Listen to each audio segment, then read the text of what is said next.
Hello, welcome to AT and the Classroom Environment. My name is Jerry Schaefer, and I'm an educational consultant with the Capital Area Intermediate Unit in Harrisburg, Pennsylvania. My colleague, Shauna Montgomery, and I have developed the following module as part of the Tier 1 assistive technology process. This process was designed to build capacity in assistive technology within our local school districts and cooperating agencies. Each module is designed to provide information about best practice in AT. So let's get started with AT and the classroom environment. Before we begin, I'd like to point out that we provided you with some materials with this module, and there's an article entitled Arranging the Classroom Environment. I would like for you to read that article before listening to the modules so that you can have some ideas about what we're going to talk about before we actually go through the module. Okay, so what is classroom environment? Well, the classroom environment can mean many things, but we're going to start with the physical arrangement. One of the things that I liked about Arranging the Classroom Environment article is that it talked about the seating, the lighting, and the personalization of your classroom and what that means for student learning and what it also means for student expression and attitude. So if you look at the examples that I have up here, I have 3 examples of classroom arrangement. And the first one on the left is sort of a traditional arrangement. It's just student desks all in a row facing the front of the classroom, and in the front of the classroom is podium and some chalkboards. So if you had to guess, what type of learning do you think you're going to be doing in this? Let me rephrase that. What type of teaching do you think is going to be happening in this setting? So if you guessed lecture, then you were correct, because this is definitely the type of setting where students sit and they listen to the teacher. And that's what's expected of them. When you walk into a classroom that's arranged this way, that's what you think is going to happen. This type of classroom does not lend itself to student collaboration, movement. Even the lighting in this classroom may affect behavior or mood for a student. Doesn't exactly lend itself to being a good learning environment. Now, in the second example, the classroom in the middle, we have the desks arranged completely different. So the desks are arranged sort of in a circle with the student chairs all around. And I really love this example because it is a collaborative type of classroom. So you're not going to be, as soon as you walk in here, you know you're not going to be lectured to, that you're going to be sitting facing your peers. And I really like the idea that it promotes peer interaction, and it allows students to feel valued and encourages them to value the opinions and the contributions of others. So I really like this type of environment. It also allows for a little more movement than the other classroom around the perimeter of the desks. And I believe, I mean, it's hard to tell in the picture, but it looks to me like even a wheelchair could navigate around this area. Now, in the third example, if I had to choose one word to describe this picture, I think it would be exploration or independence, because in this, you don't really see student chairs in a line or in a circle. There's sort of flexible seating throughout the room.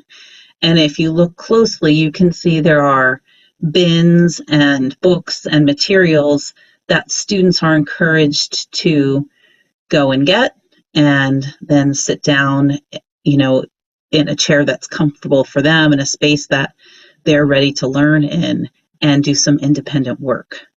So I really like that setup. I really like seeing there's this sort of barrier. It looks like maybe the back of a bookshelf with a plant on it.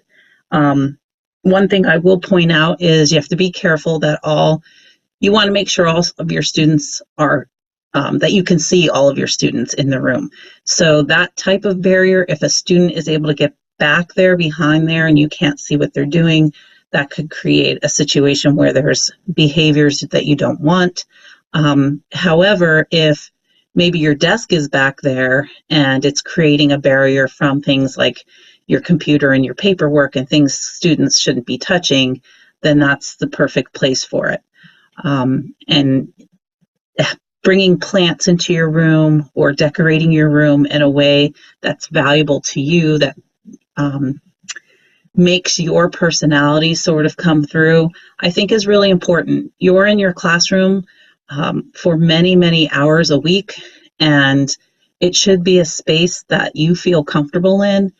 And if you feel comfortable in your classroom space and it's reflecting things that you enjoy, then your attitude is going to be passed on to the students. The fact that you like being there and you enjoy your classroom is going to rub off, and students are going to pick up on that, and then they're going to enjoy it and want to be part of that classroom as well.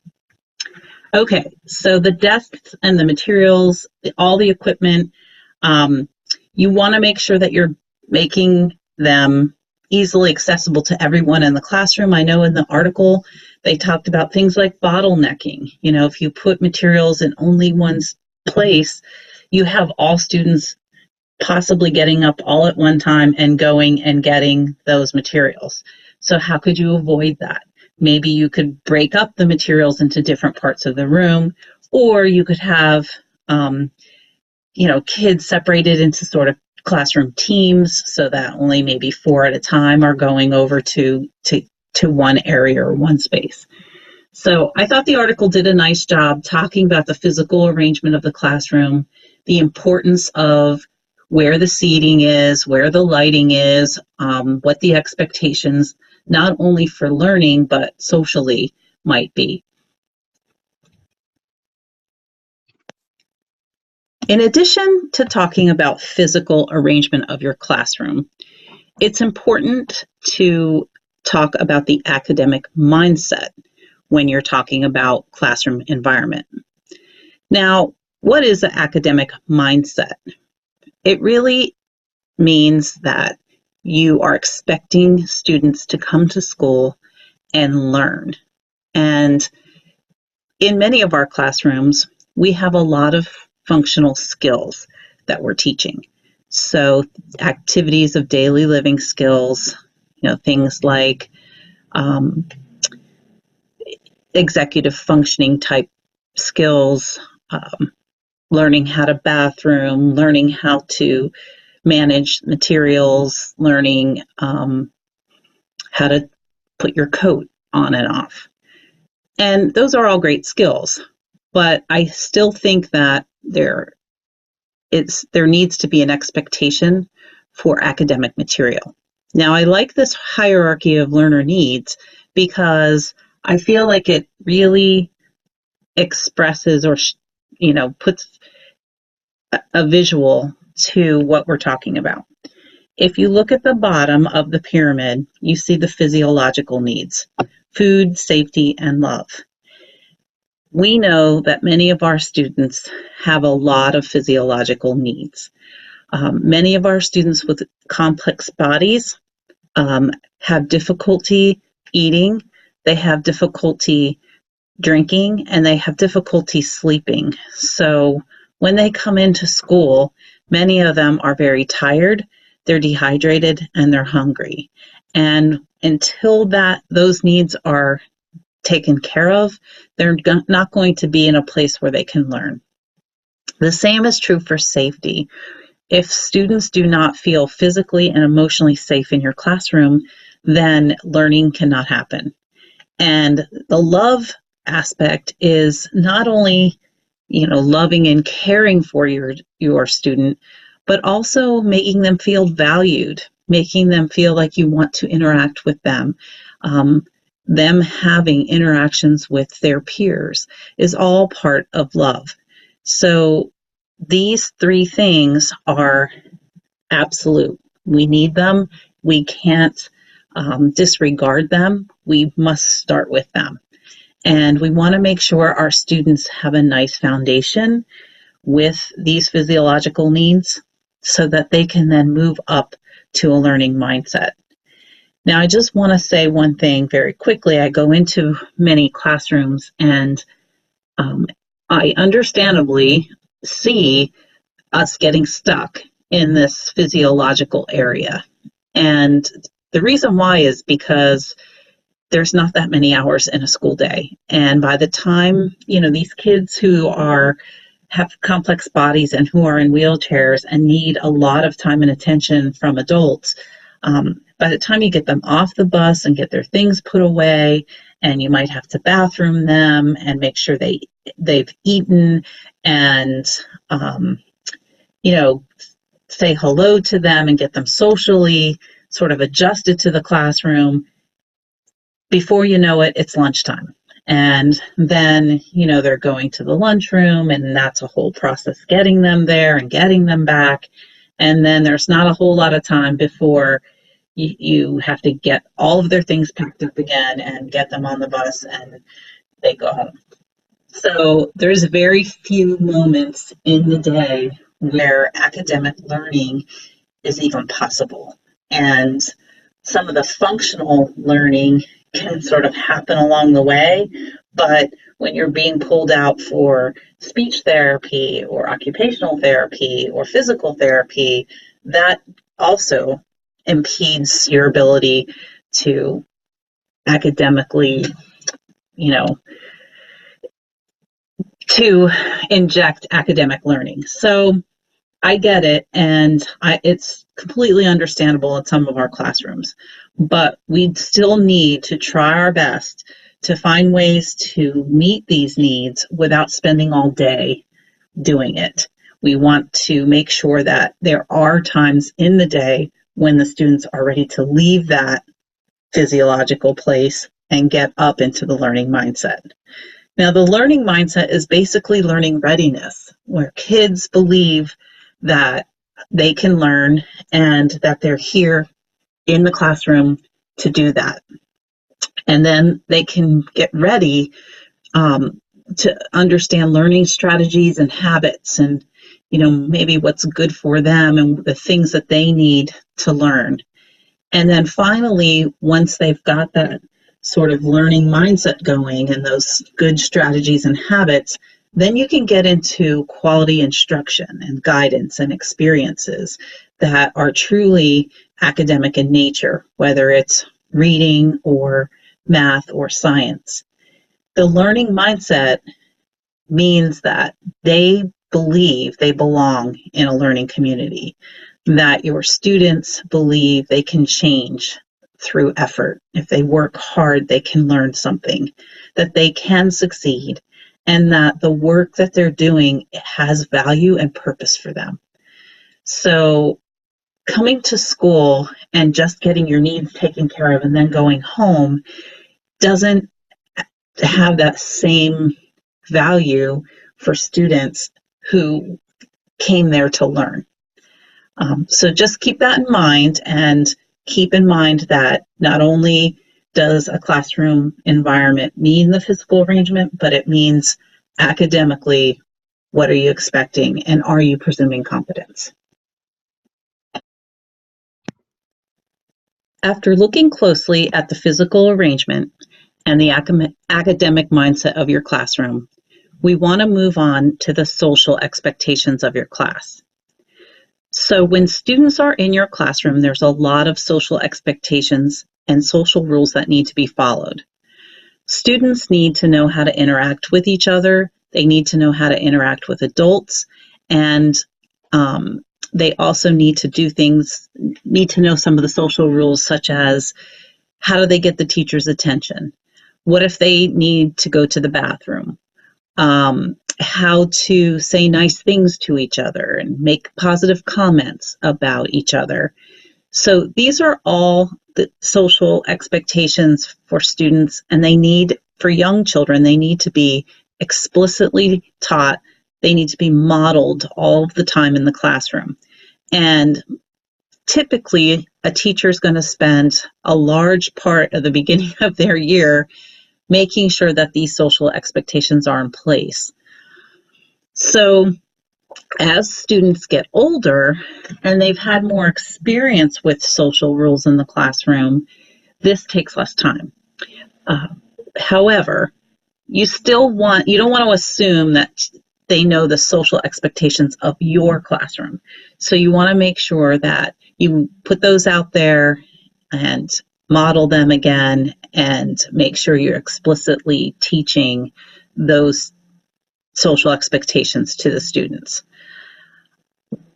The other aspect of social expectations that I want to talk about today are the adults in the room and what the expectations are for them. So we know that in our special needs classrooms, there are a lot of adults in the room.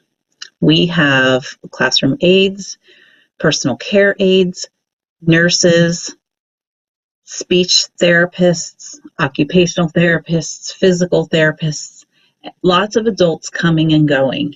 And I think it's really important to set down the social expectations pretty quickly in the beginning of your school year so that the adults know what's expected of them. You want to possibly have regular meetings about the social expectations in the classroom, and you want to talk about things like what's expected of the adults when they're in the classroom, how they should be interacting with the students, and how the students should be interacting with them. You want to make sure that they aren't interrupting you when you're teaching or possibly answering questions for the students. Many times adults mean well, but they want to help the student and they're giving them some direction that might be more than what the prompt hierarchy calls for. So you want to make sure adults have those rules in place and know the expectations. And as long as we're talking about prompt hierarchies, I highly, highly recommend that you have prompt hierarchies discussed in your classroom and possibly even visibly posted somewhere in your class so that all the adults in the room know what to expect in terms of how much prompting they can give a student and when they should be backing down from that prompting. So all of these social expectations are going on all day throughout your classroom. And when everything's going well, you see good behavior, you see lots of learning going on. But if you don't take the time to model and explicitly teach these social rules, you might run into some challenges. So what we would like to see are students who are learning and having fun and enjoying being at school. And I think explicitly teaching and modeling those social expectations is really important. After looking at these three areas of the classroom environment, the physical arrangement, the academic mindset, and the social expectations, we want to be asking ourselves, why is the classroom environment important? And very quickly, there are four really basic answers. First, it's important for safety.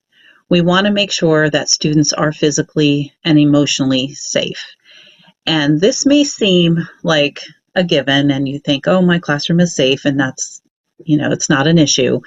However, I really want you to think about that physical safety, making sure that everything in the room is age appropriate, that students can't be pulling bookcases down on top of them or, using any of the equipment in the room in a way that could hurt them. But also I want you to think about their emotional safety. So we talked about the social expectations for adults, and I think this is really important in this emotional safety part. Because when adults talk about students in front of their peers, they don't always feel, they're not always promoting emotional safety with that student. Students need to know that when they come in, they have an environment where all the adults in the room are going to respect them, are going to value what they have to say, and also that if they fail or they make a mistake, that they're not going to be ridiculed or somehow embarrassed. So it's really important that you think about the safety features of your classroom.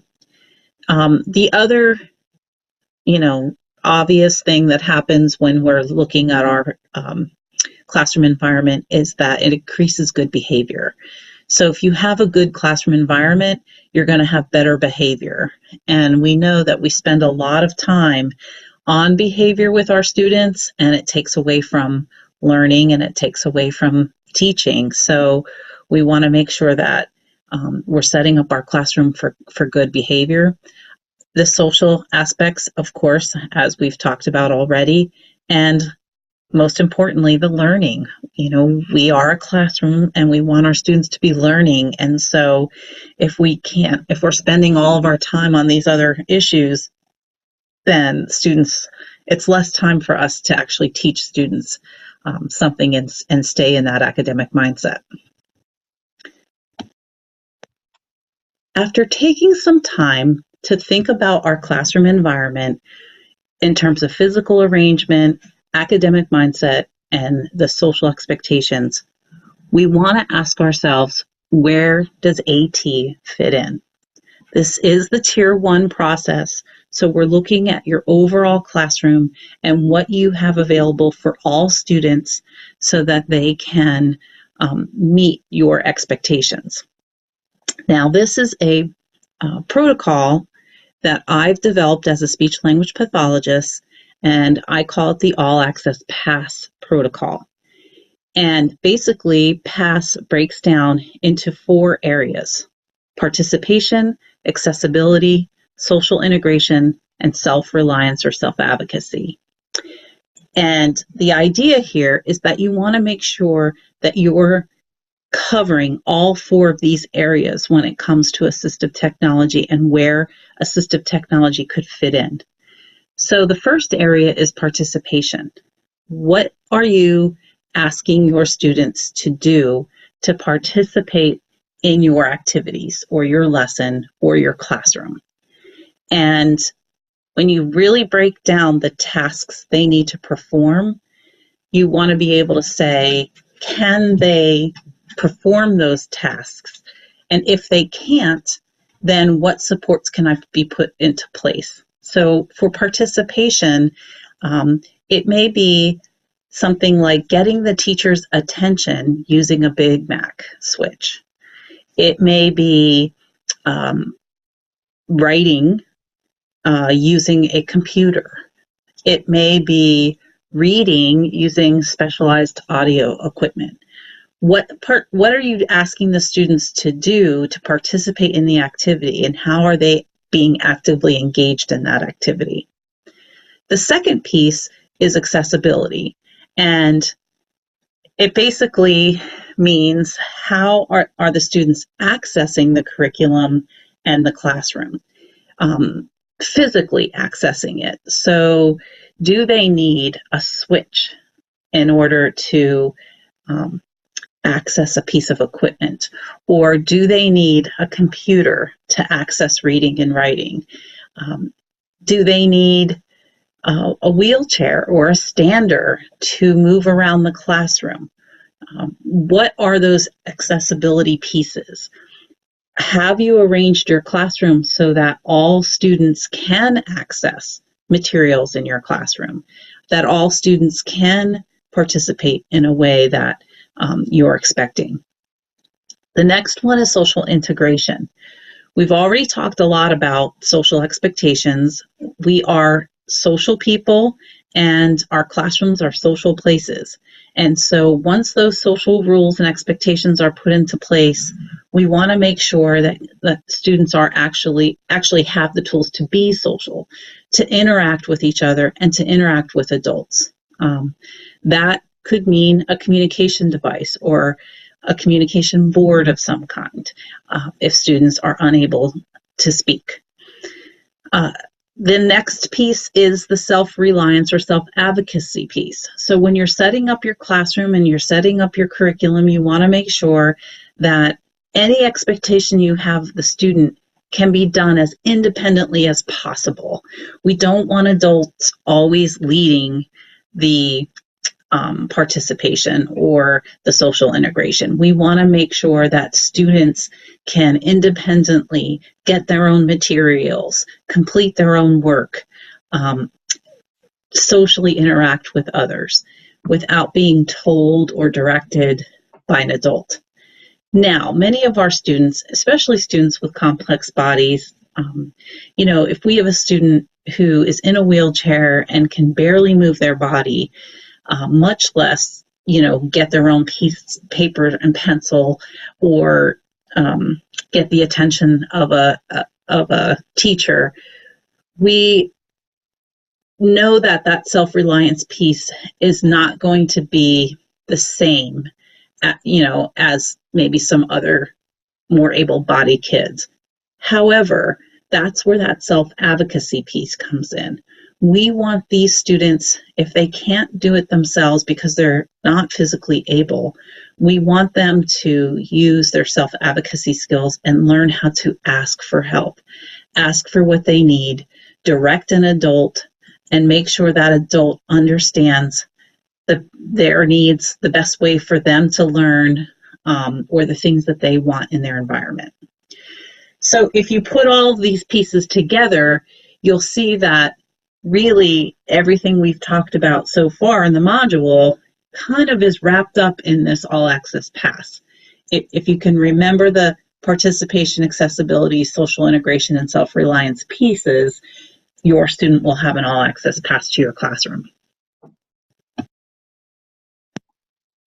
When we're thinking about assistive technology in your classroom environment, I think the All Access Pass is an important way for us to evaluate what it is we're doing in the classroom. So I put together this little protocol that breaks down the 4 areas and gives you some guiding questions. And on this protocol, you would put in some examples of ways in which you are providing that for students. And if you get stuck on something, then maybe assistive technology could help, and you could reach out and ask for ideas. So this All Access Pass protocol is going to be available through the module, and you can download that and use it if you'd like to in your classroom.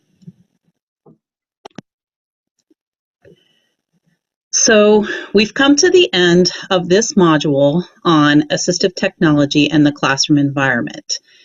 I hope that you got some ideas about your classroom and how to arrange it, both physically and academically, and also putting in that social piece, and how you can use the All Access Pass protocol to determine where assistive technology might help. So thank you very much for taking the time to complete this module. Please remember to complete the reflection questions and review the extra materials provided. If you have any questions about this module or you would like to discuss your role in the AT process, please feel free to call me or my colleague, Shauna Montgomery. Our contact information can be found at this website address. Please remember that we are available for in-person training and consultation with your team. Thank you and have a great day.